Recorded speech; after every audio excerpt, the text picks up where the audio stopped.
Meus irmãos, por favor, abram suas Bíblias mais uma vez na primeira carta de Pedro, capítulo 1.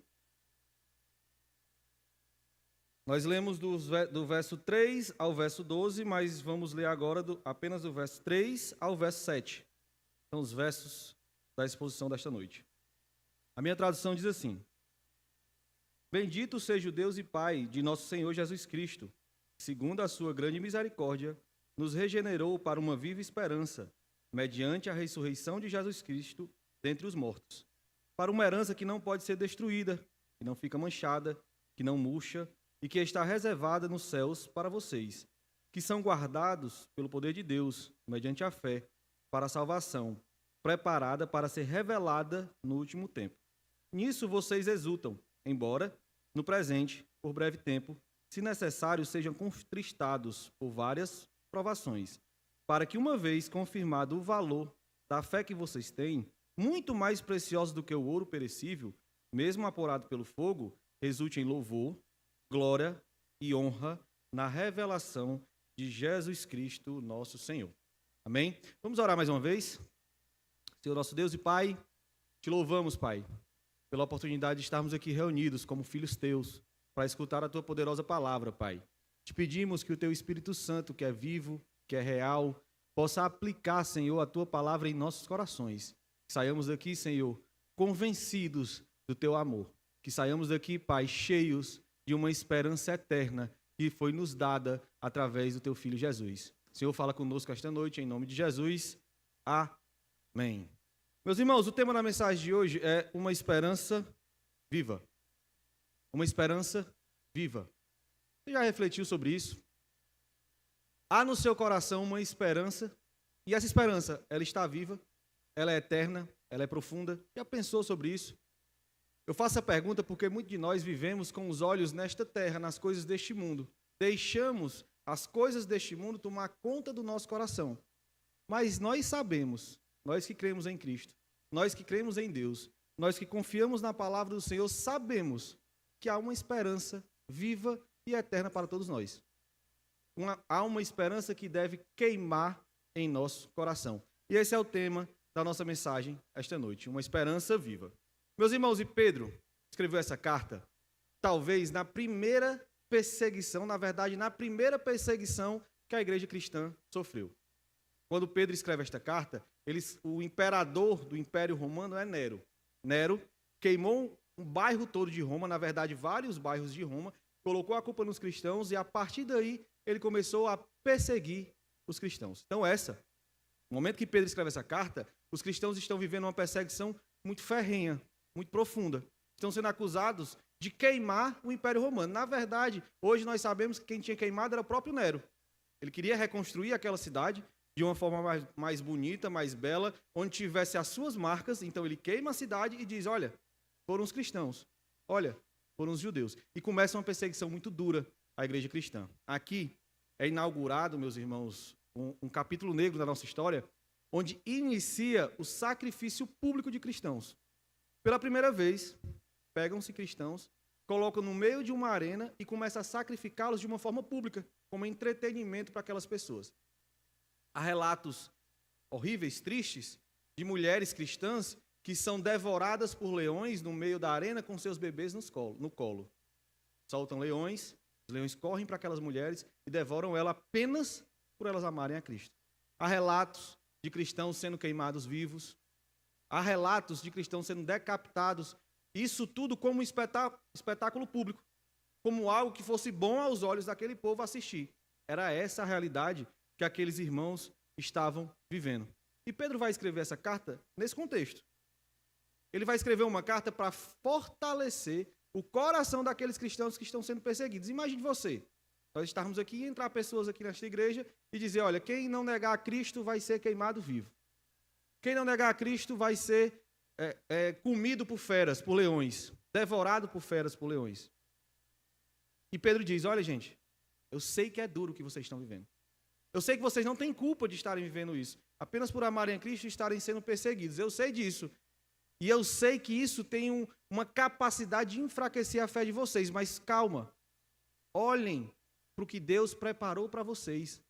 Foquem os olhos de vocês em algo muito maior do que as coisas desta terra, porque senão vocês vão falhar na sua fé. Esse é o foco de Pedro a escrever essas cartas. Os cristãos estavam sendo crucificados, queimados, mortos, devorados, e ainda assim tinham que manter a sua fé viva no seu coração, a sua esperança viva em seu coração. E Pedro escreve isso para demonstrar que o que vocês têm é muito maior do que as coisas deste mundo. Que Deus preparou para vocês é muito maior do que esta perseguição. Meus irmãos, é nessa época, pouco tempo depois, que tanto Pedro como o apóstolo Paulo são sacrificados por amor a Cristo. Paulo é decapitado, Pedro é crucificado, e aquele Pedro que fugiu quando disseram que ele era um seguidor de Jesus, que ficou com medo, que negou Jesus, algum tempo depois, quando é crucificado, ele pede, olha, tudo bem, vocês vão me crucificar, mas me crucifiquem de cabeça para baixo, que eu não sou digno de morrer como morreu o meu Senhor. Pouco tempo depois, este mesmo Pedro vai ser crucificado de cabeça para baixo. E eu tenho certeza que mesmo neste momento, que Pedro estava sendo crucificado de cabeça para baixo, porque não era digno de morrer como Cristo, a esperança do seu coração era uma esperança viva. Às vezes a gente olha para o que acontece nas nossas vidas e queremos enfraquecer na nossa fé. Se essa fossem as dores que nós estivéssemos passando por amor a Cristo, como estariam a nossa fé? E Pedro vai escrever essa carta para encorajar. Mantenham-se firmes. Não saiam da presença do Senhor Jesus. Fiquem firmes numa esperança viva que o Senhor guardou para você. E ele diz, olha, essa esperança ela é viva porque ela é uma esperança regeneradora. Ela é uma esperança que regenerou vocês. Vocês eram uma pessoa e a partir do momento que essa esperança tocou o coração de vocês, vocês se regeneraram em Cristo Jesus. Ele diz no começo do verso 3, bendito seja o Deus e Pai de nosso Senhor Jesus Cristo, que segundo a sua grande misericórdia. Pedro começa exaltando a grande misericórdia de Deus. Ele diz, olha, vocês foram regenerados por uma misericórdia muito maior, por uma misericórdia que este mundo não é capaz de conhecer, mas vocês conheceram. Bendito seja a misericórdia de Deus que regenerou o coração de vocês. Ele está focando aqui na condição miserável daqueles homens antes de conhecer a Cristo. Muitos deles ali, os historiadores falam que eram pessoas ricas, que estavam conhecendo a Cristo. Mesmo assim, ricos eram miseráveis, porque não tinham Cristo, porque não tinham Deus. E Pedro diz, olha, grande é a misericórdia de Deus, porque vocês eram miseráveis. Vocês eram pobres, cegos e nus. Vocês estavam mortos. Efésios 2,5 diz, e estando nós mortos em nossas transgressões, a condição do homem sem Cristo é essa. Você pode ter tudo neste mundo, riqueza, beleza, fama. Se você não tiver Cristo, você é um miserável. Você é pobre, cego e nu. Quantos que aqui estão, meus irmãos, eram assim? Quantos que aqui estão como esses homens que eram miseráveis, que eram pecadores, que eram perdidos e foram regenerados por Cristo? Quantos que aqui estão eram assim? Quantos que aqui eram alcoólatras? Quantos que aqui estão eram adúlteros, eram viciados em pornografia, em jogo, em bebida, no que for? Quantos aqui eram assim? Mas quantos, pela grande misericórdia de Deus, tiveram a sua vida completamente regenerada quando olharam nos olhos do nosso Salvador? Essa é a realidade desses homens. Homens perdidos nos seus pecados, mas que foram regenerados por uma misericórdia muito maior, a misericórdia de Deus. Quantos aqui não viveram esta realidade? Foram regenerados por essa misericórdia. Meus irmãos, a misericórdia de Deus ela é crucial. Esse mundo sem a misericórdia de Deus é um mundo perdido. Se Deus não derramar sua misericórdia nesse mundo, esse mundo que já é perdido aos nossos olhos, já é tão mau, ele se torna ainda pior. Porque é a misericórdia de Deus que sustenta este mundo, ele não está pior. Os homens não são ainda mais perversos, porque nosso Deus é Deus misericordioso. A misericórdia de Deus nos alcançou e alcança este mundo. É uma compaixão infinita, é um amor eterno que sustenta esse mundo perverso, que sustenta a minha vida, que sustenta a sua vida. Talvez você, como eu, era um homem perdido, e a sua misericórdia, a misericórdia de Deus, foi buscar você num buraco mais profundo da sua alma. Na escuridão mais profunda que você já viveu, você ouviu a voz de Deus, e essa misericórdia tocou o seu coração. Essa é a misericórdia de Deus. E é interessante, meus irmãos, como John MacArthur define a misericórdia. Eu achei muito bonito. Ele diz assim: enquanto a graça de Deus muda a nossa posição, nos levando da culpa para a absolvição, a misericórdia muda a nossa condição, nos leva da miséria para a glória. A misericórdia de Deus nos alcançou na nossa miséria e tem guardado para nós uma glória muito maior, uma glória indizível, uma glória que nós não somos capazes de mensurar, mesmo na nossa miséria. A misericórdia de Deus nos leva até lá. A graça é Deus olhando para nós e dizendo: filho, eu te perdoo. A misericórdia é Deus olhando para nós e dizendo: filho, filha, eu te recebo. Mesmo nos seus pecados, mesmo na sua miséria, quando você olhou para Cristo e disse: Senhor, tem misericórdia de mim que sou um pecador, eu te recebo. Deus me recebeu, meu irmão. Deus lhe recebeu um dia, através da sua maravilhosa misericórdia. E ele continua: nos regenerou para uma viva esperança, mediante a ressurreição de Jesus Cristo dentre os mortos. Quando Deus nos recebe através de Cristo, ele nos regenera completamente, ele muda quem nós somos. Ele nos mata para que nós possamos nascer de novo em Cristo Jesus. Esse regenerar aqui dá essa ideia de nos fazer nascer de novo. De morrer para quem nós somos e nascer de novo em Jesus Cristo. A misericórdia de Deus, ela tem essa capacidade, esse poder de nos matar, mas uma morte que traz vida, uma morte que traz eternidade, uma morte que traz paz. Essa é a misericórdia de Deus, através de Jesus Cristo. Meu irmão, mas para que eu nasça de novo, eu tenho que morrer. Se eu não morrer para mim mesmo, se eu continuar firme nas minhas convicções, me achando superior aos outros, maior do que os outros, merecedor da misericórdia de Deus, eu não sou capaz de nascer de novo, porque eu preciso morrer para mim mesmo. Jesus disse: negue-se a si mesmo, cale a voz do seu coração perverso e olhe para Cristo, confie em Cristo. Uma frase de C.S. Lewis que diz assim: morra antes de morrer, não haverá outra chance depois. Antes de você dar a última respiração da sua vida, morra para você mesmo, para que Cristo possa lhe fazer nascer de novo nele. E todos aqueles que nasceram em Cristo sabem da maravilhosa graça que é receber o amor do nosso Senhor, do nosso Salvador. Muitos, meus irmãos, muitos estão na igreja e nunca passaram por essa morte espiritual. Continuam suficientes em si mesmos, achando que são as suas obras, o seu falar, o seu viver, que vai levar a Deus. Não é, é Cristo. Você pode ser a pessoa mais moral do mundo, mas se você não tiver Cristo, você não é capaz de se conectar com o Senhor, de ser feito filho de Deus, porque nós somos feitos filhos de Deus em Cristo. É Ele. Muitos estão fazendo o que Jeremias 13:23 diz. Será que o etíope pode mudar a sua pele ou o leopardo as suas manchas? Se fosse possível também, vocês poderiam fazer o bem, estando acostumado a fazer o mal. Muitos estão fazendo como este leopardo, tentando mudar a sua própria pele. Será que vocês vão conseguir? Será que as nossas obras, as nossas capacidades são capazes de nos levar a Deus? Meu irmão, pense só de ontem para hoje, quantos pensamentos ruins passaram pela sua cabeça. Por mais que você tenha se mantido firme no Senhor, quantas vezes você afetou o coração de Deus com pensamentos, com palavras, com ações? Deus é um Deus santo. Esse Deus santo, ele não se relaciona com pecado. E nós sabemos como nós somos pecadores, falhos. É por isso que nós precisamos desesperadamente de Cristo. Somente o que Cristo fez na cruz é capaz de nos conectar a Deus. Na cruz, Cristo olhou para mim, olhou para você e disse: Pai, perdoa-lhe. Ele não sabe o que faz.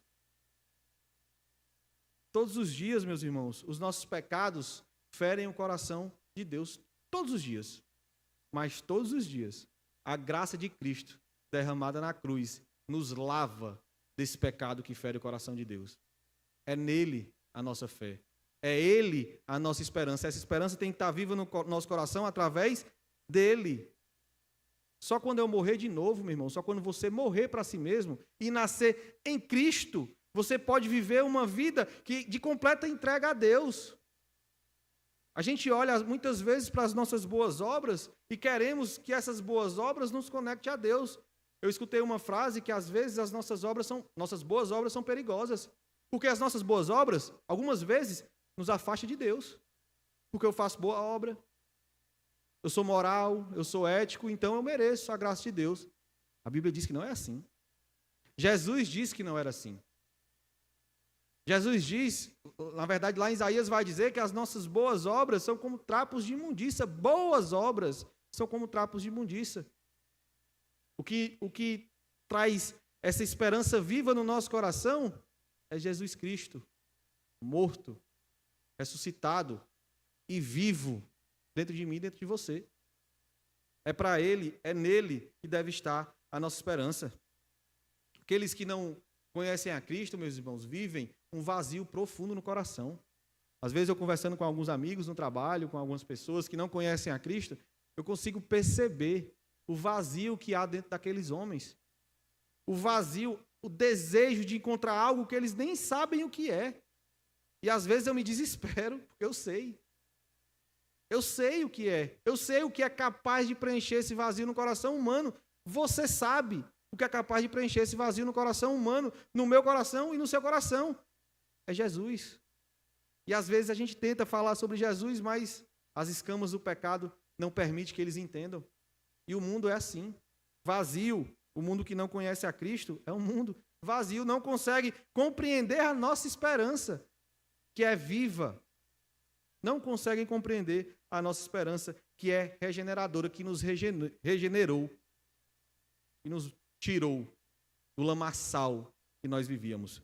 E ele continua, a nossa esperança, além de ser regeneradora, é também eterna. Verso 4, diz assim: para uma herança que não pode ser destruída, que não fica manchada, que não murcha e que está reservada nos céus para vocês. A palavra-chave aqui desse versículo é a palavra herança. O que é uma herança? Como você definiria uma herança? O que é uma herança? Uma herança é quando alguém da sua família morre e deixa algo para você. Seu pai ou algum parente próximo, se não tiver filho, ele morre e deixa algo. É uma herança, é algo que lhe foi dado. Você não fez nada, a não ser fazer parte da família daquela pessoa e recebe essa herança a partir daí. Todo cristão recebeu essa herança na morte do nosso Senhor. Quando Cristo morreu, Ele nos entregou uma herança eterna, uma herança regeneradora, uma herança viva. Na morte de Cristo, nós recebemos essa herança, nós fomos incluídos no testamento de Deus, quando Jesus Cristo morreu. Você começou a fazer parte da família de Deus e recebeu essa herança através da morte de Cristo. E a partir daí você vai compartilhar da glória e da salvação que foi entregue no Calvário. Romanos 8,17 diz: e se somos filhos, somos também herdeiros, herdeiros de Deus e co-herdeiros com Cristo. Se com Ele sofremos, para que também com Ele sejamos glorificados. Meu irmão, Deus lhe deu uma herança eterna quando você recebeu Cristo. Se você recebeu Cristo. Se o seu coração está totalmente rendido ao Senhor, você tem uma herança eterna que Deus lhe entregou. E essa herança, meu irmão, ninguém é capaz de destruir, ninguém é capaz de manchar, ninguém é capaz de macular, ninguém. É uma herança que está guardada na mão de Deus. É uma herança que você não vai perder. Romanos 8,35 diz, a partir do 35 diz: quem nos separará do amor de Cristo? Será a tribulação, a angústia, perseguição, fome, nudez, perigo ou espada, porque eu estou bem certo de que nem a morte, nem a vida, nem os anjos, nem os principados, nem as coisas do presente, nem do porvir, nem os poderes, nem a altura, nem profundidade, nem qualquer outra criatura poderá nos separar do amor de Deus que está em Cristo Jesus. Esperança que você tem, meu irmão, ninguém, nada neste mundo é capaz de destruir. Nada deste mundo é capaz de arrancar no seu coração se você estiver firmado no Senhor Jesus. Nem a morte é capaz de arrancá-la de você. nem espada, nada é capaz de destruir. Meu irmão, nem a morte destrói a nossa esperança. O mundo morre de medo da morte. O cristão não deveria desejar a morte, ninguém quer morrer, mas o cristão sabe que no dia que ele morrer, que os seus olhos fecharem nesta terra, eles serão abertos no céu, e nós veremos Jesus Cristo, nosso Senhor e nosso Salvador. Nem a morte é capaz de arrancar essa esperança do nosso coração. Viva, eterna. Nem a morte, meus irmãos. O cristão, ele tem na sua mente o que Jesus declarou: eu sou a ressurreição e a vida. Quem crê em mim, ainda que morra, viverá. E todo aquele que vive e crê em mim, nunca morrerá. Você não vai morrer se você está em Cristo. Você pode até fechar os seus olhos nesta terra, mas se você está em Cristo, ela não é capaz de lhe matar eternamente, porque você vai acordar nos braços do nosso Senhor, do nosso Salvador. Quem crê em Cristo, ainda que morra, viverá. Ainda que um dia esse corpo mau, perverso, esses olhos fechem, eu sei que eu vou acordar na glória do meu Senhor. Essa esperança tem que estar no seu coração, meu irmão. Não deixe as dores deste mundo apagar a esperança do seu coração. É isso que Pedro está dizendo para aquelas pessoas. Vocês estão sendo perseguidos, vocês estão sendo mortos, vocês estão sendo devorados por feras, mas olhem para Cristo, porque mesmo que uma fera venha devorar você, você vai acordar nos braços do seu Senhor, do seu Salvador. Meu irmão, quando você passar por um momento de incertezas, isso acontece na vida do cristão. Momento de fraqueza, momento de tristeza, momento que às vezes você ora e fica se perguntando: Deus, o Senhor está me ouvindo? Deus, o Senhor está ouvindo a minha voz? Isso acontece na vida do cristão. Quando estas coisas vierem para o seu coração, lembre-se disso.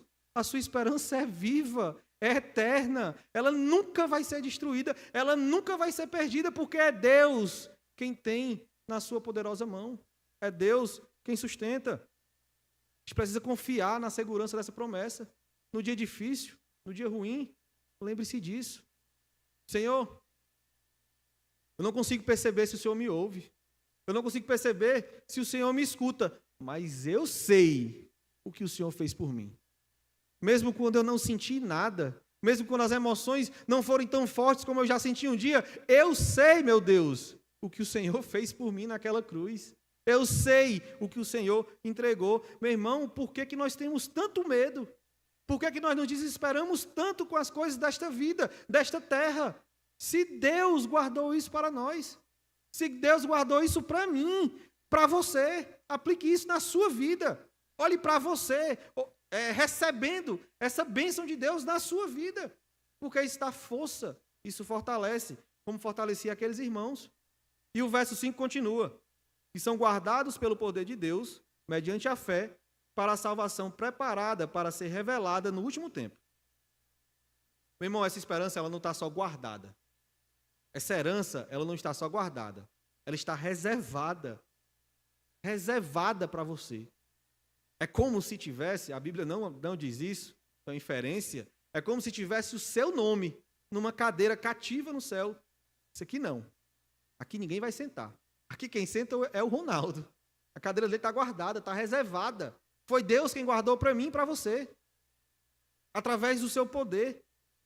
Através do seu Filho Jesus, Ele guardou uma herança que ninguém vai tirar essa cadeira de lá. Ela é sua, se você está em Cristo. Se você está em Cristo, ela é sua, tem o seu nome lá. Foi reservada por Deus. É Deus quem garante, meus irmãos. É Deus quem nos dá essa segurança, essa firmeza, essa certeza da fé. É o Espírito Santo de Deus que intercede por nós com gemidos inexprimíveis nos momentos difíceis e diz: meu filho, eu estou aqui. Minha filha, eu estou aqui. Eu guardei para você algo muito maior. Confie nisso. O seu lugar está reservado no céu. Meu irmão, por mais difícil que sejam os nossos dias nesta terra, muitos irmãos vivem momentos de doença muito grave, problemas financeiros, e você pensa que não vai sair nunca, mas nesses dias lembre-se disso. Sua cadeira está lá, guardada, seu nome está lá, guardado, e é Deus quem está sustentando isso mesmo no dia mais difícil. Nesses dias, quando essas coisas estão cravadas, bem fundo do nosso coração, da nossa alma, ninguém é capaz de arrancar essa alegria. Ninguém é capaz de tirar isso de nós. Um dia, meus irmãos, as coisas que nós vivemos neste mundo vai ser só uma lembrança ruim. Talvez a gente nem lembre. Quando Deus nos separar, nos buscar para a glória do nome dele. Não sei se aqui alguém já construiu uma casa. Eu tive a oportunidade de construir a nossa casa, comprei o terreno, construí minha casa. E durante a construção, quem já construiu sabe a luta que é construir uma casa. Sabe quanto a gente gasta, sabe que tem hora que você pensa que não vai dar mais certo, sabe como é difícil lidar, às vezes, com o pedreiro, sabe como é a luta de comprar coisas para a sua casa e você vai construindo e parece que aquela construção não vai acabar nunca. Meu irmão, mas quando termina, que você passa a chave na porta, que você entra, é uma alegria, uma paz, uma felicidade tão grande que essas coisas que você viveu quando estava construindo, elas são esquecidas. Você nem lembra mais, porque consegui aquilo que eu queria, a minha casa própria está aqui, eu construí a minha casa. Assim vai ser conosco. No dia que nós chegarmos no céu, no dia que nós estivermos nos braços do nosso Senhor, isso aqui vai ser só uma lembrança ruim. Os dias difíceis vai dizer, não, mas eu consegui, eu cheguei, eu não merecia, mas eu estou aqui por conta do meu Senhor, do meu Jesus, do meu Cristo que morreu por mim. É uma alegria eterna, imutável. Todos nós já recebemos ela, quando olhamos para Cristo. Mas um dia, na sua segunda vinda, nós vamos receber ela completamente. Nós louvamos aqui no início que Jesus está sobre um trono de justiça. E um dia o leão vai rugir. Todos nós, quando esse leão rugir, nós receberemos essa alegria eterna, imutável no nosso coração. Muitos vão ter medo quando esse leão rugir. Nós que confiamos em Cristo, vamos nos encher de uma paz e de uma alegria quando escutarmos o rugido do leão da tribo de Judá. Ele vem.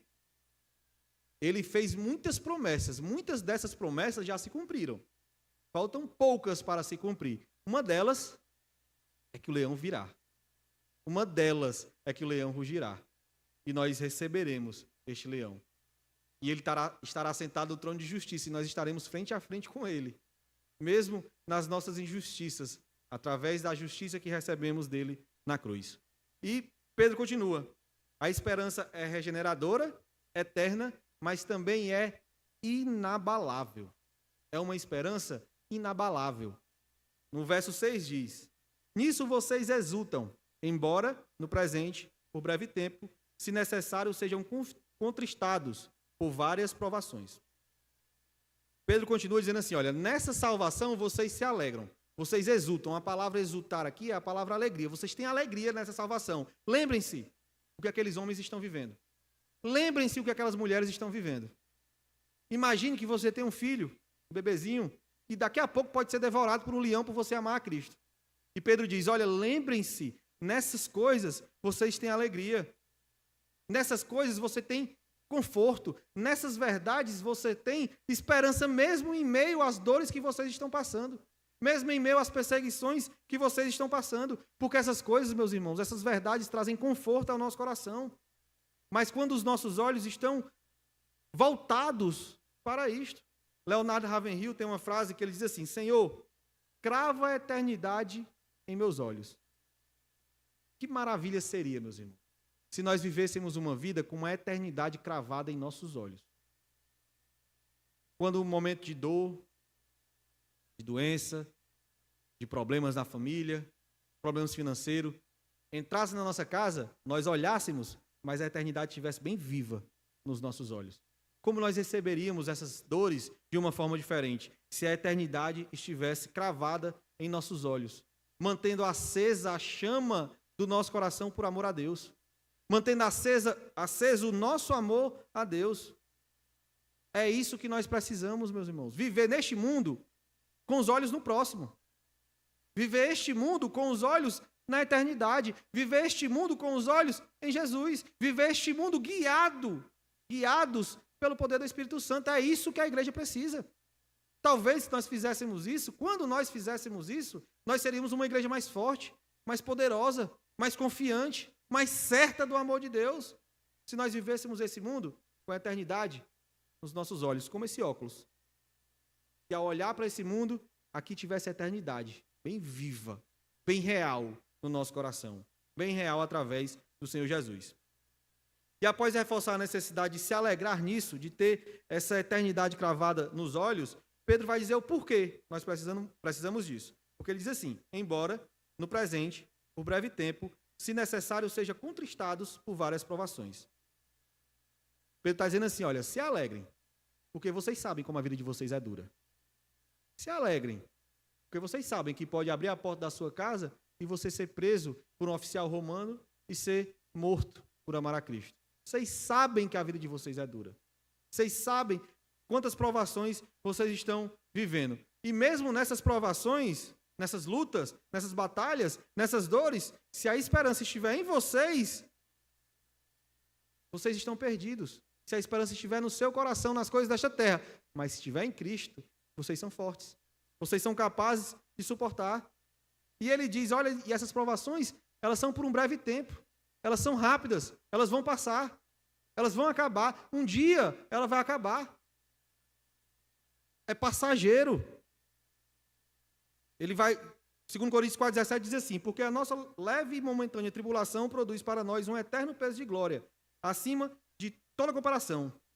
Leve e momentânea tribulação produz um eterno peso de glória. As lutas que vocês estão vivendo, elas vão passar. Meus irmãos, quantos de nós já vivemos problemas que nós achávamos que iam nos destruir? Vivemos momentos da nossa vida que disse, agora está sem jeito. Agora não sei mais o que fazer da minha vida. E quando a gente olha para trás, passou. Se acabou. Às vezes eu vejo, conversando com alguns irmãos, que ou o filho ou a filha vai ser mãe ou vai ser pai e não é casado ainda, é muito jovem, e eu vejo os pais desesperados com aquela situação. Eu fico pensando, daqui a pouco vai ser um vô e uma avó babando pelo neto. No momento que o filho tá, que a filha está grávida, que o filho vai ser pai, é uma dor profunda, meu Deus, meu filho acabou com a vida dele. O menino nasce, agora é o vô babão, é a avó babona. Nem foi tão difícil assim. Nem foi, essa luta que ele passou, nem foi tão pesada como ele imaginava que era. E vive uma ansiedade, ansioso, porque espera que algo vai lhe destruir. Mas passa. Tudo passa. É momentâneo. Às vezes, conversando com uma pessoa que é demitida no trabalho, a pessoa, e agora? O que é que eu vou fazer da minha vida? Como é que eu vou sustentar a minha família? Algum tempo depois, a pessoa consegue um trabalho melhor e agradece a Deus. Deus, muito obrigado por o Senhor ter me demitido naquele dia.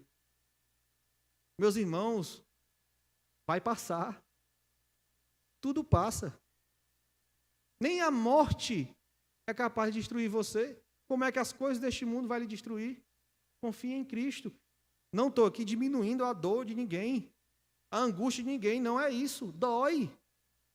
A gente fica ansioso, a gente fica angustiado, mas passa. Que a gente confia em Cristo, porque Ele nos sustenta enquanto estamos passando por isso. E é interessante que Pedro vai dizer assim, ó, se necessário, vocês vão passar por essas tribulações. A tribulação só ocorre na vida do crente se necessário. Não ocorre por acaso. Não há nenhuma dor que eu e você vivemos que foi por acaso. Nenhuma. Eu vi uma frase uma vez em um livro que diz que Deus não desperdiça sofrimento na vida dos seus filhos. Deus não vai desperdiçar nenhum sofrimento na sua vida e na minha vida. Ele vai usar para a glória dele. Ele vai usar para fortalecer a nossa fé. As tribulações, elas só ocorrem se elas forem necessárias. Há ocasiões especiais em que Deus sabe que nós precisamos passar por provações. Porque muitas vezes, meus irmãos, a provação nos disciplina. Muitas vezes a provação nos orienta. Muitas vezes a provação nos fortalece.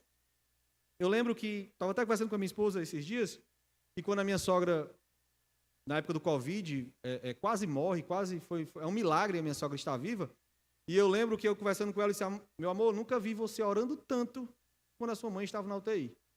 Era uma certeza, uma fé, uma convicção tão grande que Deus ia tirar a mãe dela do hospital, E era uma oração tão profunda. Eu tenho certeza que ali ela entrava na sala do trono de Deus todos os dias pela sua mãe, no meio da aprovação. Aí eu conversando com ela, eu disse, nunca mais eu ouvi você orar assim, porque a aprovação fortalece a nossa fé. Fortalece quem nós somos. E Hebreus 12, 5-7 vai dizer assim, e vocês se esqueceram da exortação que lhes é dirigida como a filhos. Filho meu, não despreze a correção que vem do Senhor, nem desanime quando você é repreendido por ele, porque o Senhor corrige a quem ama e castiga todo filho a quem aceita. É para a disciplina que vocês perseveram. Deus os trata como filhos. E qual filho que o pai não corrige? Muitas vezes a aprovação é Deus nos corrigindo o nosso caráter, corrigindo quem nós somos. Muitas vezes nós vivemos nessa terra confiando nos nossos bens, no nosso dinheiro. Aí Deus, espera aí, deixa eu tirar aqui um pouquinho desse dinheiro dele. Agora aprende a confiar em mim, a viver confiando em mim. Muitas vezes a gente vive nessa terra confiando na nossa saúde. Aí Deus, espera aí, deixa eu colocar aqui tirar um pouquinho da saúde dele para que ele viva confiando em mim. Não é sempre que isso acontece, mas Deus faz isso, nos dá essa correção, como um pai que corrigiu o filho. Quantas vezes você corrigiu o seu filho? O filho vai colocar lá o dedo na tomada e você vai lá e corrige, para que ele não tome um choque. Deus é assim conosco. Algumas das nossas provações é isso, Deus nos corrigindo. E muitas vezes também, as provações da nossa vida nos capacita a ajudar outras pessoas.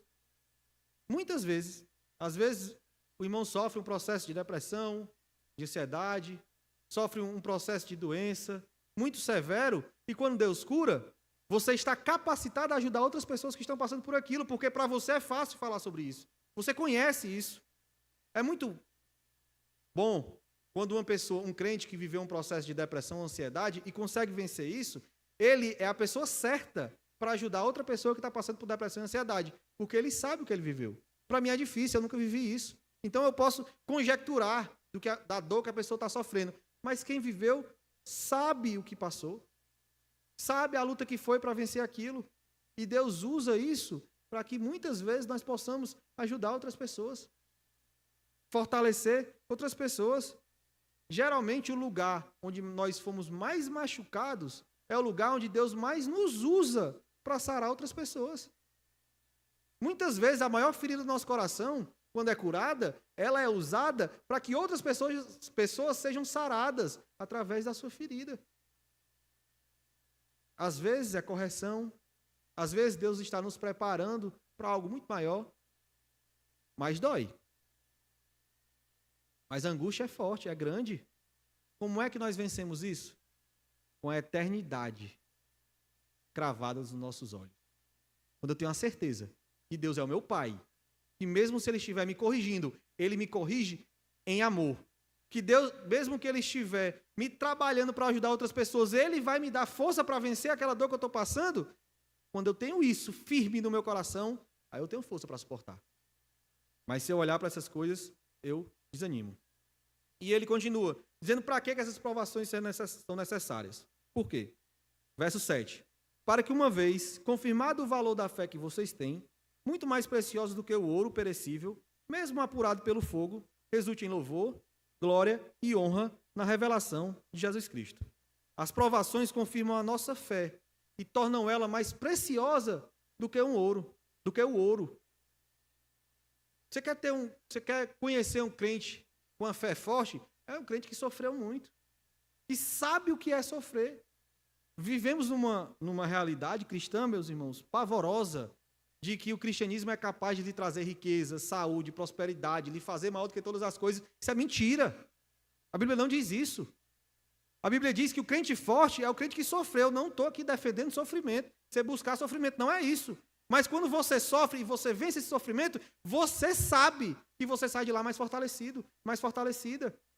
Porque Deus, isso fortalece a nossa fé. Quando nós vencemos algo muito difícil, através do poder de Deus. É assim que Pedro vai ilustrar, através do processo do ouro. E como é que o ouro é refinado? Pega o ouro, coloca num local bem quente. Enquanto mais quente e enquanto mais tempo, mais refinado o ouro fica.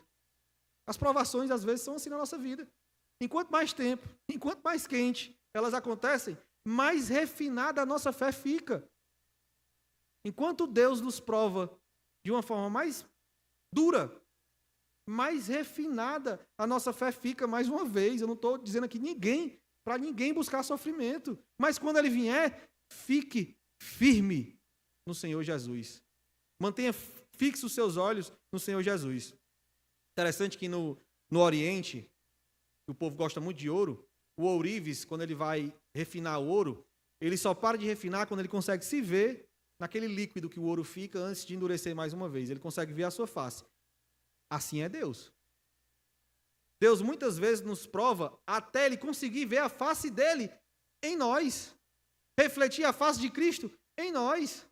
Muitas vezes a aprovação tem esse objetivo. Refletir a face de Deus, refletir a face de Jesus em nossas vidas. Muitas vezes Deus nos mantém na fornalha do sofrimento para isso, para refletir a face do Senhor Jesus. Romanos 8, 28 e 29 diz: sabemos que todas as coisas cooperam para o bem daqueles que amam a Deus, daqueles que são chamados segundo o seu propósito.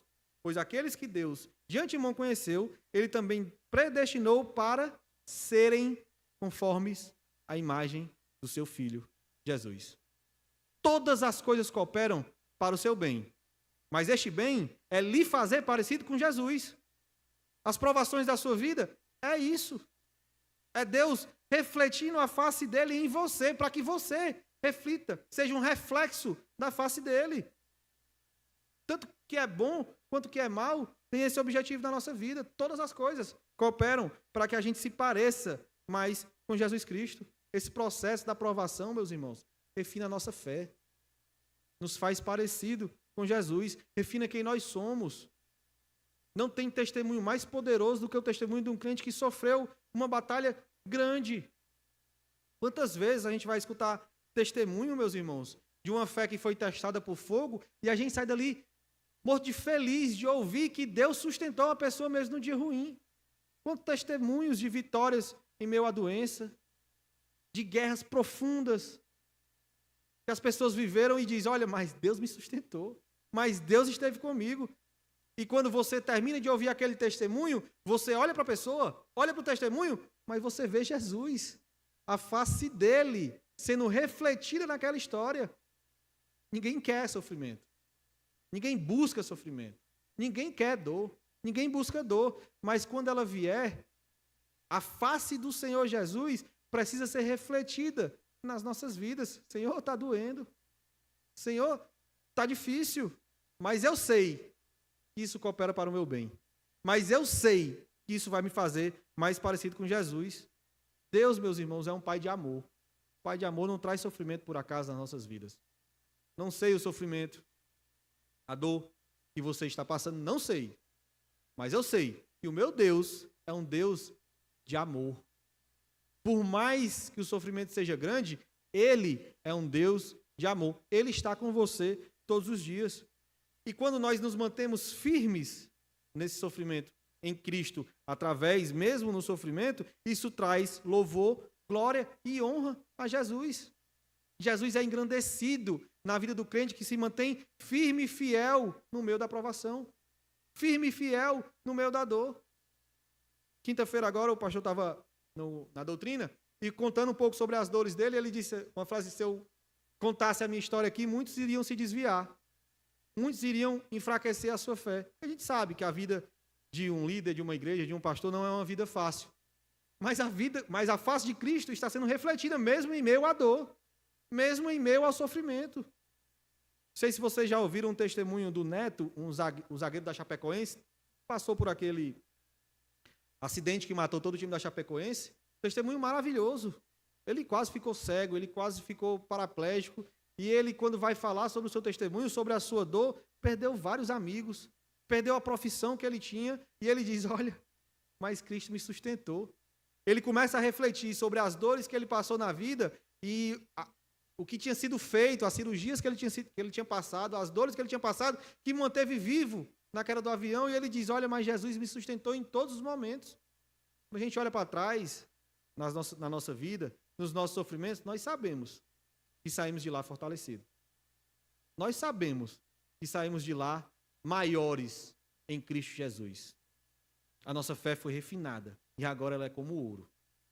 E agora ela reflete o Jesus que nos manteve firme. Meus irmãos, já estou indo para a conclusão. Tem um filme, o filme Corajosos. Foi até passado na tela crente aqui uma vez, aqui na igreja para os casais, que ele conta um testemunho muito poderoso de como você se manter firme no Senhor Jesus reflete essa glória de Deus. O filme conta a história de um policial, lá vai dar spoiler, né? O filme conta a história de um policial que perdeu a filha. E ele vive um sofrimento muito grande. A filha tinha 9 anos, 8 anos, não sei, era criança ainda. E quando ele vai conversar com o pastor dele, o pastor dá uma lição muito profunda. Ele diz assim, olha, você tem 2 opções. Viver uma vida triste, reclamando com Deus, se maldizendo com Deus, por Deus ter levado a sua filha. Ou você tem a opção de agradecer a Deus pelos anos que você viveu ao lado da sua filha. Agradecer a Deus pelos anos, pelo sorriso, pela voz que você lembra, pelo rosto que você lembra, pelo abraço que você recebeu dela. Você tem essas 2 opções. Reclamar a Deus porque o Senhor levou minha filha. Ou Deus, muito obrigado, porque o Senhor, durante alguns anos, manteve a minha filha ao meu lado. Me fez amar e ser amado pela minha filha. Meus irmãos, e é um testemunho muito, muito poderoso, porque no final ele se levanta e diz, olha, os homens têm que estar firmados, fixados em Deus, que mesmo em meio à dor, eu não sei, pode ter algum sofrimento maior nesta terra, mas talvez seja o sofrimento, a dor maior que um ser humano pode sentir, a de perder um filho. Talvez o coração fica manchado, marcado para sempre, quando nós perdemos um filho. Mesmo assim, em uma dor tão profunda, nós podemos olhar para Deus e dizer, Deus, muito obrigado, o Senhor me deu um filho. O Senhor um dia me fez amar e ser amado por um filho. É isso, meus irmãos, que esse texto nos convida. Nos convida para isso. No momento de provação, de dor, que você está passando, você tem 2 opções. Reclamar, Deus, por que eu estou vivendo isso? Como é que o Senhor é Deus, é poderoso, é soberano sobre todas as coisas e não muda a minha realidade? E viver triste com essa ideia no seu coração. Ô Deus, muito obrigado, Deus, por essa provação. Muito obrigado, Senhor, por esta dor, porque isso está me fazendo mais parecido com o teu filho. E é isso que importa nas nossas vidas. Morrer para nós mesmos e nascer em Cristo Jesus. É isso que importa nas nossas vidas. Nós temos essas 2 opções. Eu tenho essas 2 opções. Agradecer a Deus pelos dias difíceis. São difíceis. Eles não mudam o nome porque você agradece a Deus. Eles continuam difíceis. Continua doendo, continua sofrendo, continua angustiando, trazendo angústia. Mesmo assim, você pode dizer, Deus, mesmo na dor, muito obrigado, porque eu sei que tu é meu Pai. Muito obrigado, porque eu sei que não tem nenhum momento da minha vida que o Senhor não esteja andando ao meu lado, de mãos dadas comigo. Não tem, meu irmão.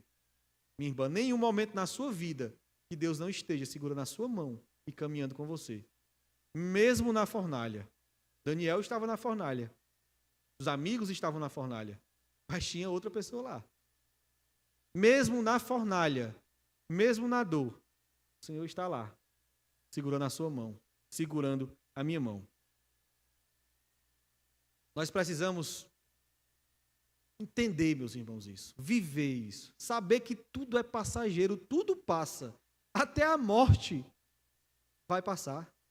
Até a morte não tem poder sobre mim e sobre você. Até a morte foi vencida na cruz do Calvário. Nós temos que olhar para Cristo e saber que Ele está guardando uma morada celestial para cada um de nós. O seu nome está lá, se você está em Cristo. O meu nome está lá, se eu estou em Cristo. Não importa o tamanho da dor, o meu nome está lá, meu irmão, e glória a Deus por isso. Jesus está guardando a sua morada, o seu cantinho, está lá no céu, guardado com o seu nome, separado para você, se você está em Cristo. Jesus diz em João 14, algo que não deveria parar de ecoar nos nossos ouvidos, algo que não poderia parar de reverberar na nossa alma. Jesus diz assim, não se turbe o vosso coração, credes em Deus, crede também em mim. Na casa de meu Pai há muitas moradas. Se não fosse assim, eu já lhes teria dito, pois vou preparar-vos um lugar. E quando eu for e vos preparar lugar, virei outra vez e vos levarei para mim mesmo, para que onde eu estiver, estejais vós também. E vocês conhecem o caminho para onde eu vou. Nós conhecemos este caminho. Nós sabemos que Jesus está preparando um lugar para nós. Na casa do nosso Pai há muitas moradas, e Jesus preparou a minha e a sua morada. Mesmo no dia difícil, meu irmão, não deixe reverberar essas verdades na sua alma, no seu ser.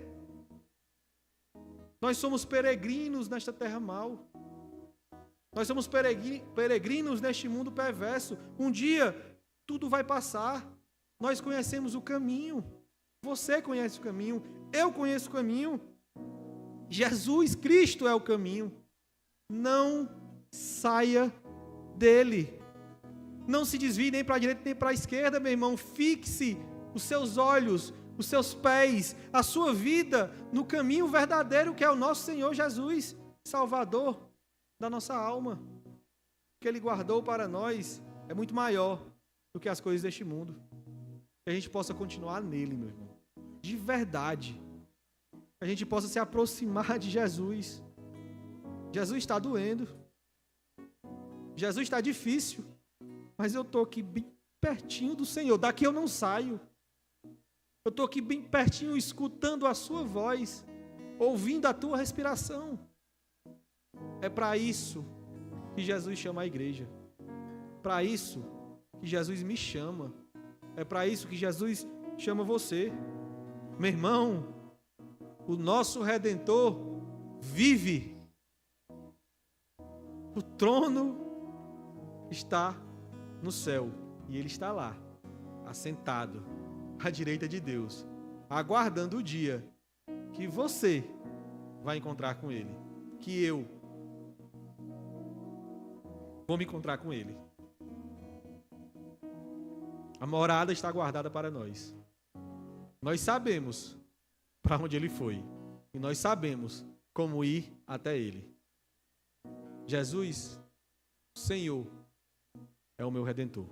O Senhor é o meu Salvador. Eu não preciso de mais nada a não ser a Ti. Eu não preciso de mais nada a não ser o meu pastor, o meu Redentor, o meu Salvador. Amém, meus irmãos? Vamos orar mais uma vez? Senhor, nosso Deus e Pai, nós sabemos, Senhor, que o Senhor está vivo. Nós sabemos, Senhor, que o Senhor ouve as nossas vozes, que o Senhor conhece as nossas dores. Nós sabemos que um dia o Senhor ficou de pé ao ver o teu filho ser apedrejado. Nós sabemos que um dia Deus ficou de pé ao ver o seu filho crucificado. Senhor, e nós sabemos que somos herdeiros do teu filho, que somos filhos teu, que no meio da dor o Senhor está olhando para nós, que no meio da provação o Senhor está caminhando ao nosso lado, que quando estamos na fornalha, nós não estamos sozinhos, porque Jesus estará ao nosso lado. Senhor, crava essas verdades em nosso coração, crava a eternidade em nossos olhos, Senhor. Não deixa que este mundo perverso cale a voz do teu Filho Jesus dentro de nós. Não deixe que as dores deste mundo mau cale o teu Santo Espírito em nosso coração, meu Deus. Nós sabemos para onde o Senhor foi e nós sabemos que um dia nós estaremos na tua casa, que o Senhor preparou para nós. Senhor, guarda esta igreja, guarda estes homens, guarda estas mulheres na palma da tua mão poderosa.